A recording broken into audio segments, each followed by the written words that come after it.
Hello students, आज हम करने जा रहे हैं बात एक महान वैज्ञानिक की, that is known as Faraday. Faraday ने इलेक्ट्रोलाइसिस में बहुत एक्सपेरिमेंट किए, रिसर्च की और हमारे पास बहुत ही इंटरेस्टिंग दो लॉज दिए। तो स्टार्ट करिए with the Faraday's first law. उसके लिए आपके माइंड में होना चाहिए इलेक्ट्रोलाइसिस प्रोसेस। हमने क्या पढ़ा था इन द इलेक्ट्रोलाइसिस कि जब इलेक्ट्रोलाइटिक सेल में से इलेक्ट्रिसिटी को क्रॉस करवाते हैं तो मेटल या gas at any electrode whether deposit होगी या फिर लिबरेट होगी, वेदर डिपॉजिट होगी या फिर लिबरेट होगी। तो उसी के ऊपर ही बेस्ड है फैराडे का लॉ। फैराडे ने क्या कहा, let mass of substance deposited और liberated at any electrode is directly proportional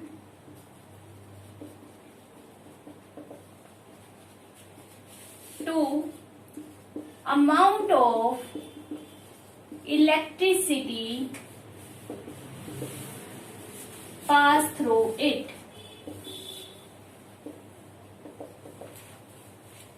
दोबारा से समझ लेते हैं कि लेट NaCl था, it will break up into N positive and Cl negative.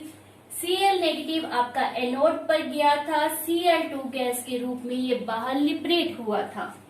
Na positive आपका कैथोड पर गया था और वहीं पर ये क्या हो गया था, डिपॉजिटेड।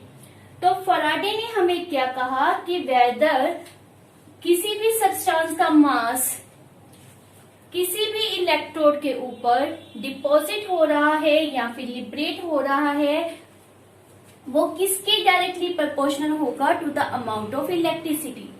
वर्किंग इसमें किसने की है, इलेक्ट्रिसिटी ने, उसी का ये सारी प्रोसेस हुई है। तो जितनी बाहर से इलेक्ट्रिसिटी ज्यादा आएगी उतना ही मास डिपॉजिट या लिबरेट ज्यादा होगा। अब इसी को हम मैथमेटिकली रिप्रेजेंट कर रहे हैं। W मीन्स मास डिपॉजिटेड और liberated is directly proportional to amount of electricity. उसको हमने क्या रेफर कर दिया, Q, दैट इज चार्ज। आपको वेल नोन है कि Q is equal to I into T होता है। I means current, T means time, मतलब कितने समय के लिए करंट पास हुआ, उसको हम क्या कहते हैं, चार्ज। तो हम यहाँ पर क्या लिख सकते हैं, IT। अब ये प्रोपोर्शनल की जगह हमें कोई ना कोई कांस्टेंट चाहिए, उसको हम क्या रेफर कर रहे हैं यहाँ पर, Z। What is this Z? बहुत ही सुंदर सा नाम है, ECE। ECE मतलब electro chemical equivalent, electrochemical equivalent. If I हमारा 1 एम्पियर हो, टाइम 1 सेकेंड हो, तो हम क्या कह सकते हैं कि जितना मास डिपॉजिट या लिबरेट हुआ है वो किसके इक्वल हो जाएगा, इलेक्ट्रोकेमिकल इक्विवेलेंट के। ये उसकी डेफिनेशन भी दी जा सकती है। नेक्स्ट है, इस Z की कैलकुलेशन कैसे करते हैं, ये न्यूमेरिकल में आपको जरूरत पड़ेगी।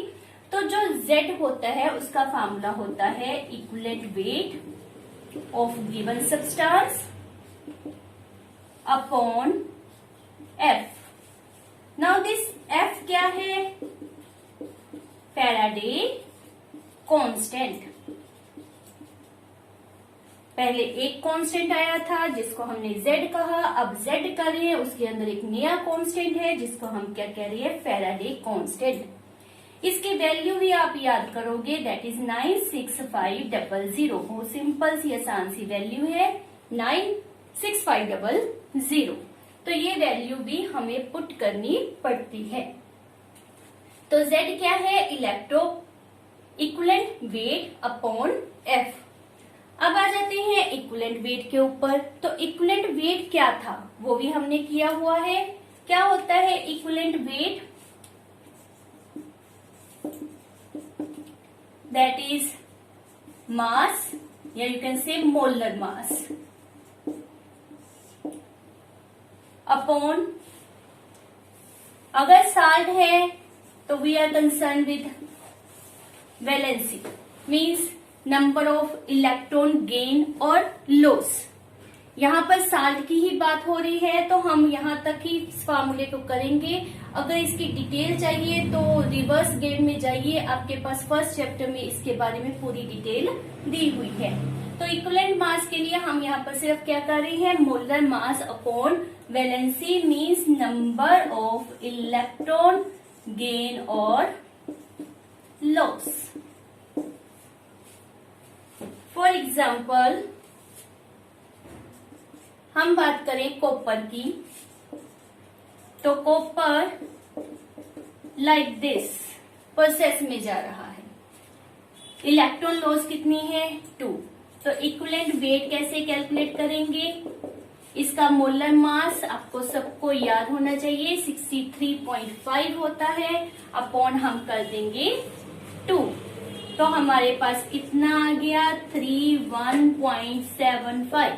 तो ये हमारे पास क्या आ गया equivalent weight of copper.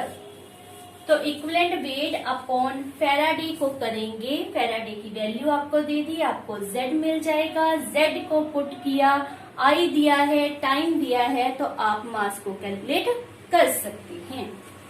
Next जो F है, F का मीनिंग भी हम समझेंगे। It means charge on 1 mole of electron. एक इलेक्ट्रॉन, एक मोल ऑफ इलेक्ट्रॉन के ऊपर जो चार्ज होता है that is known as Faraday. Calculate करके देखते हैं, चार्ज कितना होता है 1.6 इंटू 10⁻⁻19 कूलम।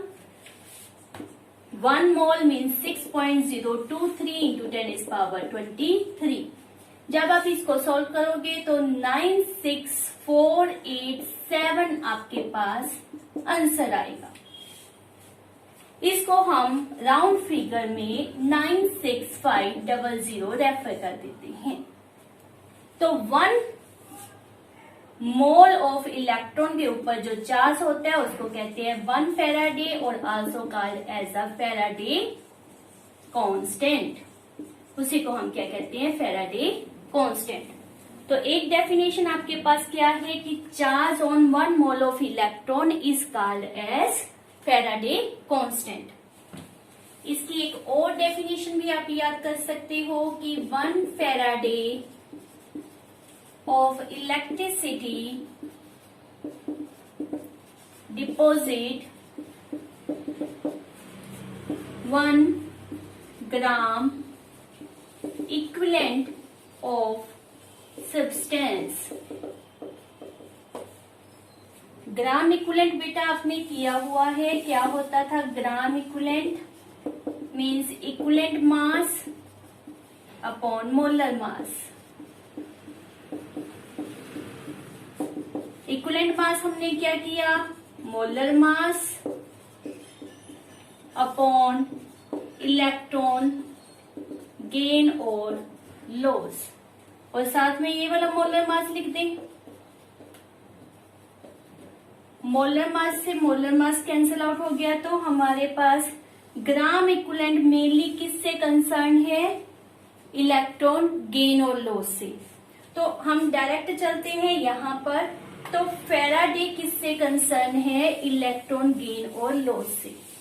अगर किसी रिएक्शन में हमें इलेक्ट्रॉन गेन और लॉस का पता चल जाए तो हम उससे how many faradays are used, how much electricity in coulomb is applied, उसका पता कर सकते हैं। फॉर एग्जाम्पल उन्होंने हमारे पास कह दिया कि aluminium is oxidise to aluminium 3 positive, how much electricity is used. तो एल्यूमिनियम से एल्यूमिनियम 3 पॉजिटिव होने के लिए क्या होगा, loss of 3 electrons. 3 electron means 3 moles of electron, तो how many Faradays are required? 3 Faradays. Faradays की वैल्यू कितनी हमने रेफर करनी है? 96500 होल नंबर वाली। तो एज ए रिजल्ट हमारे पास क्या आ गया? 00, 5, 9 and 28। This much coulomb is our answer. Next इसी तरह से आपसे पूछ लिया जाएगा that copper change into copper 2 positive, how much Faradays are used? तो there is loss of 2 electron. As a result हमारे पास क्या आ जाएगा? 2 Faraday means 2 into 96500, it means 00039। This much coulomb हमारे पास आंसर आ जाएगा। तो बहुत ही सिंपल यहाँ पर न्यूमेरिकल्स होते हैं जिसको आप आसानी से कर सकते हो। वेदर आपसे फेराडे पूछ ले, वेदर आपसे कूलम पूछ ले, तो आप इनको सॉल्व कर सकते हो। अब तक हमने जो न्यूमेरिकल किए थे उसमें डायरेक्ट आपको पता चल जाता था कि कितने इलेक्ट्रॉन लॉस हुए हैं या फिर गेन हुए हैं, बिकॉज आपके ऊपर उतना प्लस का चार्ज या माइनस का चार्ज दिया होता था, तो मोल ऑफ इलेक्ट्रॉन पता करने बहुत ही इजी हो जाते थे। But now is question that 2 moles of water change into O2, इसके लिए how much charge is required? तो ये जो कंपाउंड की ब्रेकिंग आपके पास या कंपाउंड की इलेक्ट्रोलाइसिस आपको दे दी जाती है, उसके लिए आपको इलेक्ट्रोलाइसिस प्रोसेस जो हमने पार्ट 1 में अच्छी तरह से मैंने आपको करवाई है, वहां पर हर एक के मोल ऑफ इलेक्ट्रॉन भी समझाए थे, वो आपके दिमाग में आनी बहुत ही जरूरी है। तो थोड़ा सा हम इलेक्ट्रोलाइसिस प्रोसेस इसके माइंड में लेकर आते हैं ताकि हमें पता चले कि O2 के लिए 2 mole of water how much electron loss या गेन करते हैं। तो हम क्या करते थे वहां पर एनोड के ऊपर रिएक्शन, एनोड का रिएक्शन हमारे पास क्या होता था that OH negative change into OH plus electron. ये OH प्रोड्यूस करता था O2 एंड वाटर। अब O2 और वाटर की बैलेंसिंग करने के लिए हमने ये किया था, ये 4 है तो यहाँ पर भी फुल इक्वेशन में 4 यूज कर लेते हैं। तो 1 O2 रिलीज करने के लिए 4 इलेक्ट्रॉन्स, 4 मोल ऑफ इलेक्ट्रॉन्स को यूज किया गया। अगर आप यहाँ के लिए कंफ्यूज हो कि 2 मोल से कहा गया है, उसके लिए भी हम कर लेते हैं। कैथोड पर रिएक्शन था H positive, gain electron change into H, 4 electron आने चाहिए तो 4 return like this one. Overall reaction हमारे पास क्या आ जाता था कि 4H positive plus 4 OH negative change into 2H2O plus O2 plus 2H2। इन दोनों से मिलकर क्या बन गया 4 water molecule, 2 water molecule, O2, 2 O2। अगर ये 2 वाटर मॉलिक्यूल जो हमने लिखी है उसको 4 वाटर मॉलिक्यूल में से माइनस करेंगे तो हमारे पास क्या आ जाएगा, that is 2 moles of water means 2 moles of water produce 1 mole of O2 gas, जो कि हमने यहाँ पर लिखा है। तो अब कितने इलेक्ट्रॉन की नेसेसिटी है यहाँ पर 4 मोल ऑफ इलेक्ट्रॉन। और यदि हम इससे इजी करना चाहते हैं to calculate moles of electron transfer, तो एक और मेथड भी है हमारे पास, ये आपने नोट कर लिया होगा। दूसरा मेथड इससे इजी है, ये तो हमने पूरी इलेक्ट्रोलाइसिस की प्रोसेस के द्वारा आपको रिप्रेजेंट किया है। दूसरे मेथड में हम क्या कह सकते हैं कि वाटर में जो ऑक्सीजन है वो किस रूप में है, O⁻² नेगेटिव। तो O⁻² नेगेटिव को O2 में कन्वर्ट करना है, तो पहले हम O में कन्वर्ट कर देते हैं, रिलीज ऑफ 2 इलेक्ट्रॉन। और अगर इसको 2 बनाना है तो यहाँ पर 2 इलेक्ट्रॉन कितनी आ गए 4। यहाँ पर 2 है तो यहाँ पर भी 2 और यहाँ पर भी 2। It means 2 mole of water to produce O2, 4 mole of electron is required. इस तरह से भी सिंपल आप समझ सकते हो, क्वाइट सिंपल। कोई मर्जी मेथड, अगर आपको इलेक्ट्रोलाइसिस प्रोसेस याद है तो बिल्कुल ही इजी है, कुछ भी रिएक्शन लिखने की जरूरत नहीं है। जो मैंने पहले लिखे वो लिखने की जरूरत नहीं है, क्योंकि आपको अंडरस्टैंडिंग है, ड्यूरिंग इलेक्ट्रोलाइसिस आप इसको कर चुके हो। अगर उतना लेंथी आपने नहीं करना तो सिंपली इसको भी आप अपने माइंड में रख सकते हो। अब 4 मोल्स ऑफ इलेक्ट्रॉन मीन्स 4 × 96500। इसको हमने सॉल्व किया 0 0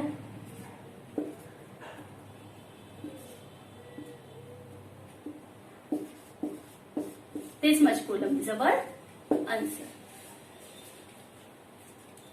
एक और क्वेश्चन ले लेते हैं, that is based upon first law of Faraday that a solution of copper sulphate is electrolysed for 10 minute.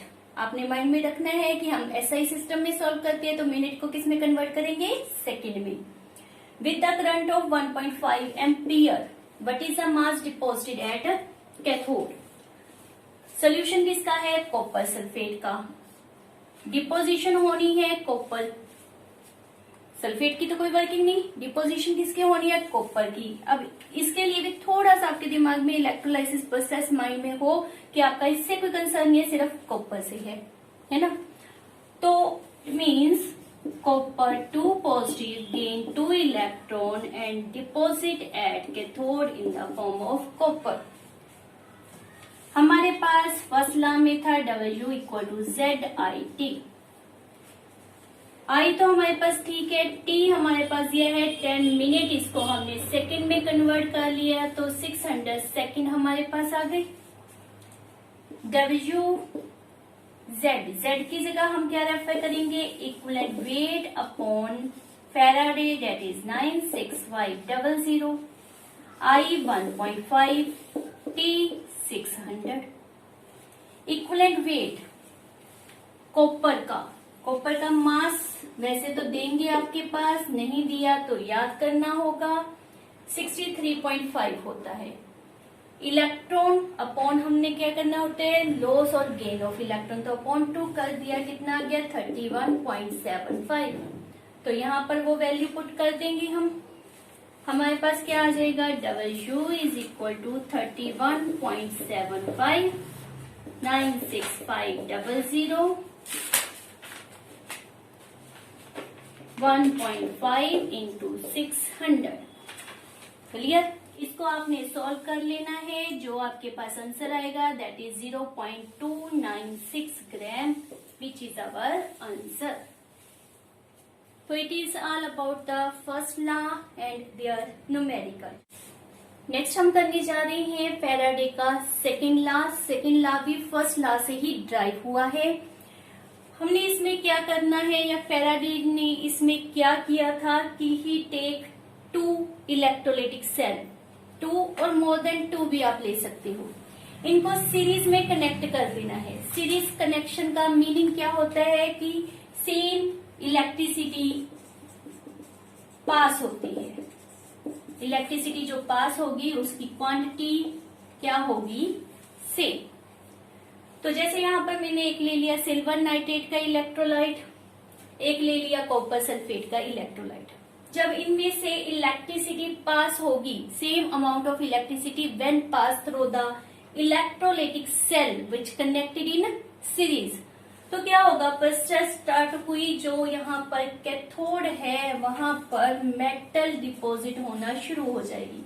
इसमें हो जाएगी सिल्वर डिपॉजिट, इसमें हो जाएगी कॉपर डिपॉजिट।